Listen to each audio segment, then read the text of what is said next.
c'est Black Ben Mwes, donc écrivain, scénariste, réalisateur et aussi mannequin grande taille. Alors Black Ben Mwes, c'est mon nom d'artiste. C'est défini en 3 parties. Black pour la couleur de peau. Ben, c'est un surnom que mon grand-père m'a donné depuis ma tendre enfance. Et Brest, c'est le début de mon nom de famille.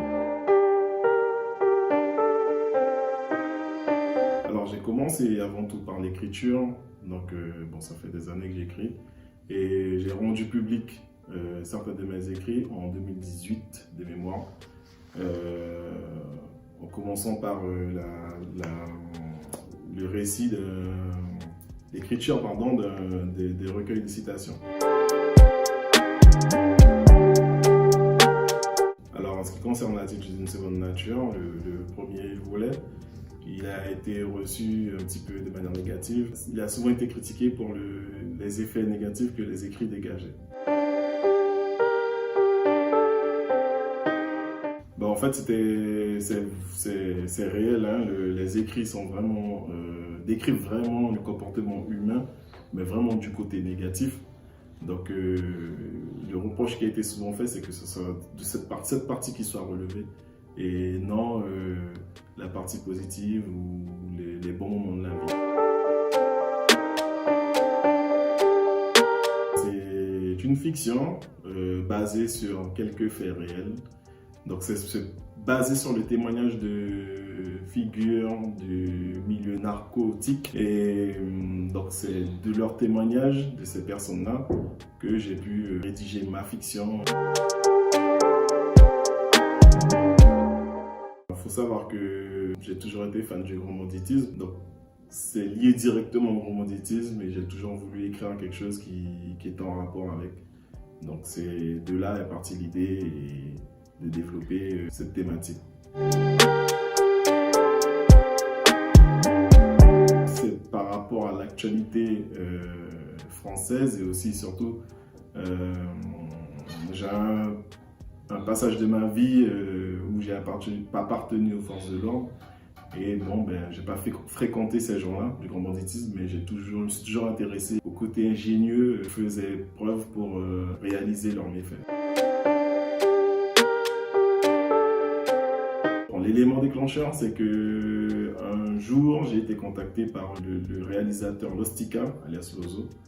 On a un ami en commun, donc il m'avait contacté par rapport au fait qu'il cherchait un lieu de tournage qui était un atelier de bijouterie.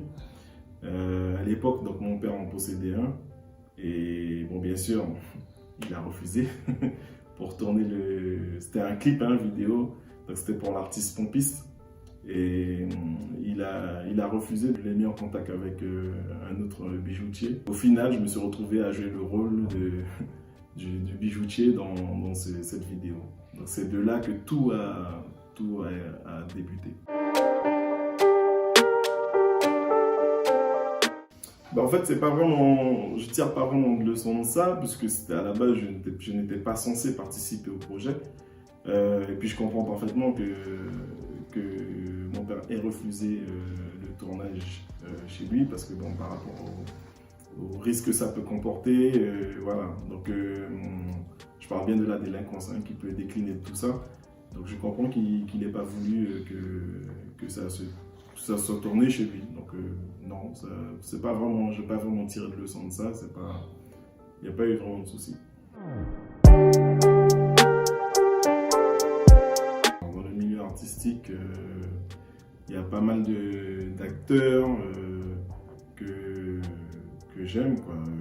Par exemple, ça parle de Robert De Niro, Al Pacino, on passe par Denzel Washington. Après, dans le milieu français, je dirais Gérard Depardieu, Gérard Lanvin, ce genre d'acteurs voilà, que j'affectionne. Lostika, alias Lozo, comme je disais. En fait, on a un ami en commun qui nous a mis en contact. Et quand on s'est rencontrés, ben, mon profil l'a plu. Et donc c'est pour ça qu'il m'a mis sur son projet. Donc le titre du clip, c'était Ghetto Life de l'artiste Pompis. Il y a une partie qui est tournée au Brésil. Pour des raisons de sécurité, on a dû tourner l'autre partie en Guyane. Et il parle de la vie du ghetto. Oui, toujours, on est toujours en contact. D'ailleurs, je suis son émission qu'il réalise toutes les semaines de mémoire, je crois que c'est Setup. Et donc oui, non, on est toujours en contact, il n'y a pas eu de coupure.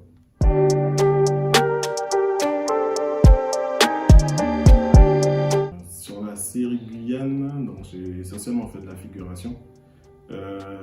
Ça m'a permis de rencontrer de nouvelles personnes, d'agrandir mon agenda. Et donc voilà, ces gens-là, on est toujours en contact on a été en contact sur plusieurs projets qui ont suivi. Donc jusqu'à présent, on est toujours en contact. La série est basée sur l'orpaillage, c'est sur un fond de trahison, d'illégalité. C'est une série que je conseille, je conseille de la regarder. Elle est très intéressante sur le côté illégal de l'orpaillage en Guyane. J'ai l'ouvrage Narcoligieusement qui devrait sortir sous peu. J'en ai un autre qui traite, c'est un meurtre sur fond de prostitution. Bon, comme vous l'avez remarqué, j'aime bien le côté illégal écrit dessus. Et ensuite, en vidéo, j'ai réalisé un court-métrage pour participer au Nikon Festival. Donc c'est au mois de janvier, je crois, les fins d'inscription. Donc nous sommes en train de finaliser ça. Ensuite, j'ai la réalisation d'un clip pour l'artiste Woodler. Alors, il y en a bien plus, mais ceux qui vont se faire en premier, c'est ceux qui viennent dans les mois qui viennent.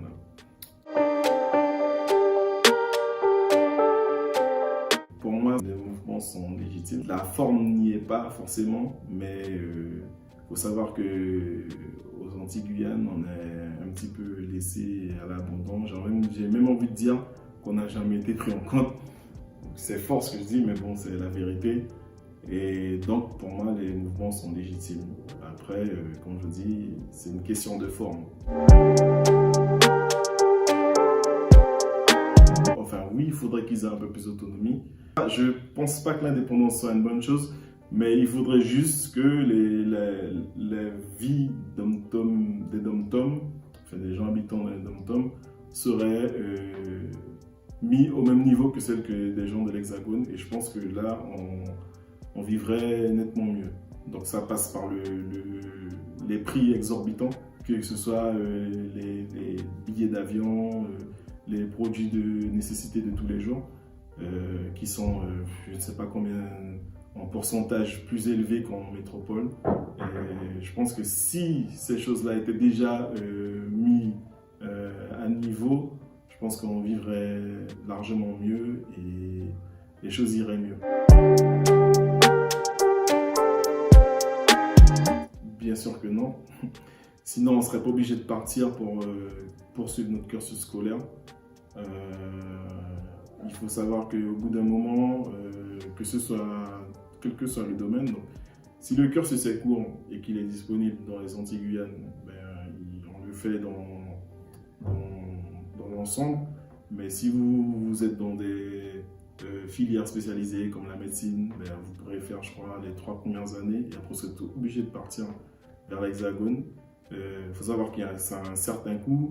Ce n'est pas toutes les familles qui peuvent se permettre de se lancer dans de tels projets. Il y a un logement à louer, il y a une vie, la vie de l'étudiant à payer et ce n'est pas évident pour toutes les familles. Donc, non, on n'est pas égaux à ce niveau-là. 3 choses, je définirais ça en 3 mots. Impatience, rancunier, ouvert d'esprit.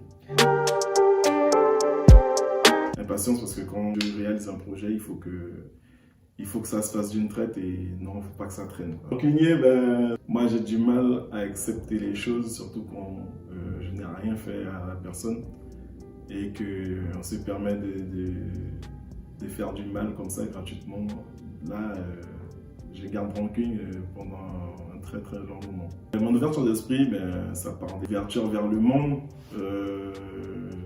Je fréquente, comparé à beaucoup de personnes, toutes les ethnies, toutes les nationalités. Je n'ai pas de limite.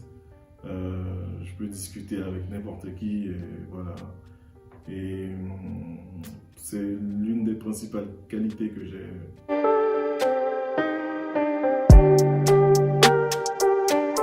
Ben, je pense que je ferai le métier que je fais actuellement. Je serai toujours responsable dans la sécurité. On va dire, ça l'a été un moment et là, je tends vers autre chose.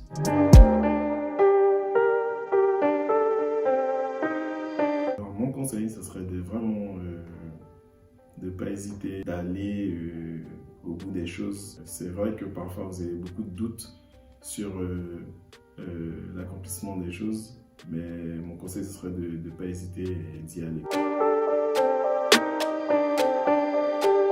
Instagram, Black Ben Bress, YouTube pareil, Black Ben Bress, et Facebook, donc je fais un clin d'œil à mes origines, Ben Bress à Pato Camarade. Bon, franchement, Insta, c'est vraiment le côté artistique. On va dire un WhatsApp. Bah déjà, je remercie Annette Locke de m'avoir invité. Et puis ce que j'ai à dire, c'est que quand vous avez des projets, ne lâchez rien, allez jusqu'au bout.